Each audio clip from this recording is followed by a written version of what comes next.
अरविंद केजरीवाल के ख्वाब भी अब प्रधानमंत्री बनने के हैं और यही ख्वाब तेलंगाना के सीएम के चंद्रशेखर राव भी देख रहे हैं।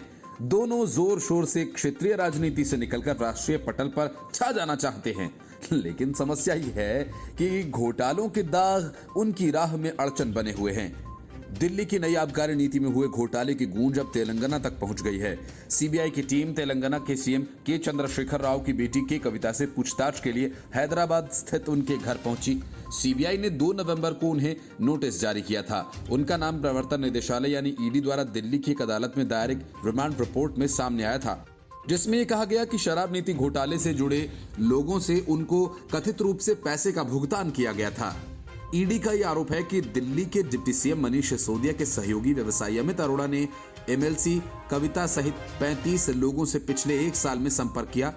अमित अरोड़ा ने कविता से 2 अलग अलग नंबर्स के जरिए 10 बार संपर्क किया। ईडी ने अपने रिमांड रिपोर्ट में दावा किया है कि घोटाले के मुख्य आरोपी विजय नायर ने 100 करोड़ रुपए की रिश्वत साउथ ग्रुप से ली थी और साउथ ग्रुप को शरथ रेड्डी, के कविता और मगुंटा श्रीनिवासुलु रेड्डी द्वारा कंट्रोल किया जाता है। मजे की बात यह है कि जिस तरह अरविंद केजरीवाल एंड कंपनी ने इस घोटाले में फंसने के बाद कट्टर ईमानदार होने का स्वांग रचाया, लेकिन बावजूद उसके सबूत ऐसे थे कि मनीष सिसोदिया को जांच एजेंसी ने आरोपी नंबर 1 बनाया। उसी तरह केसीआर की बेटी कविता ने भी इस घोटाले में अपना नाम आने के बाद ईडी को ही कटघरे में खड़ा कर दिया। उन्होंने कहा था कि जिन राज्यों में बीजेपी की सरकार नहीं है और जहां चुनाव होने वाले हैं वहां ईडी जरूर पहुंचती है।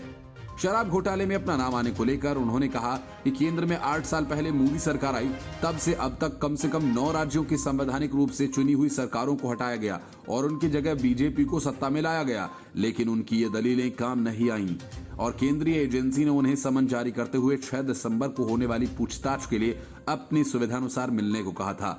लेकिन के कविता ने कहा था कि अपने व्यस्त कार्यक्रम के कारण वह 11 दिसंबर से पहले उपस्थित नहीं हो पाएंगी।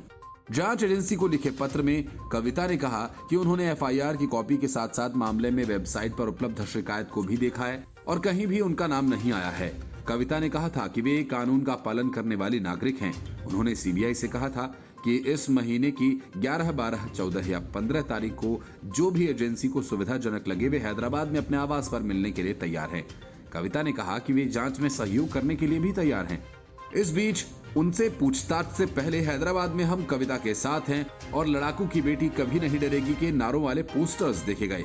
बहरहाल सीबीआई की पूछताछ को देखते हुए कविता के आवास के बाहर सुरक्षा बढ़ा दी गई है। Report news of India.